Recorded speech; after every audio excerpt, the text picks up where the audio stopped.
Dans ces cages, il y a des lièvres utilisés pour la chasse. C'est un élevage. On est sur la commune de Labarthe-Rivière en Haute-Garonne. Grâce à un lanceur d'alerte, on a pu obtenir des images de l'intérieur de cet élevage. Vous allez voir que les conditions pour les animaux sont absolument atroces. Le plancher des cages est grillagé pour laisser passer les excréments. Les pattes des animaux reposent sans cesse sur du grillage. Alors que les lièvres sont des animaux taillés pour la course à grande vitesse, capables de faire des bonds de plus de 6 mètres de long, là ils ne peuvent même pas faire une seule vraie foulée, tellement la cage est petite.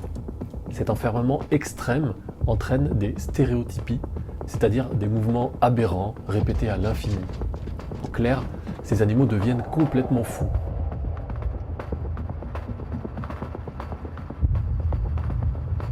Les reproducteurs sont maintenus en couple forcé, ce qui entraîne des blessures pour les femelles agressées. Il y a beaucoup de morts. Les reproducteurs qui survivent sont remplacés après 3 ou 4 ans pour ne pas que la productivité baisse. Les levreaux naissent sur le grillage. Selon l'éleveur, environ 1 sur 2 meurt de stress ou de maladie avant d'avoir atteint l'âge d'être vendu. Cet élevage, qui détient 300 adultes, vend 700 à 800 lièvres par an. Les clients sont des groupements de chasseurs dans le sud de la France, des Landes à la Drôme.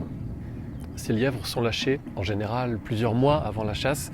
C'est pour faire ce que les chasseurs appellent du repeuplement, pour que les animaux s'installent dans la nature, parfois se reproduisent, mais la finalité, c'est toujours la chasse.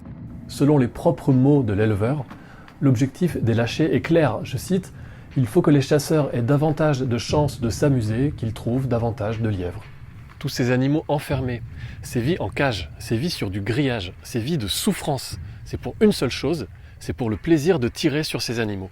C'est pour le plaisir de la chasse.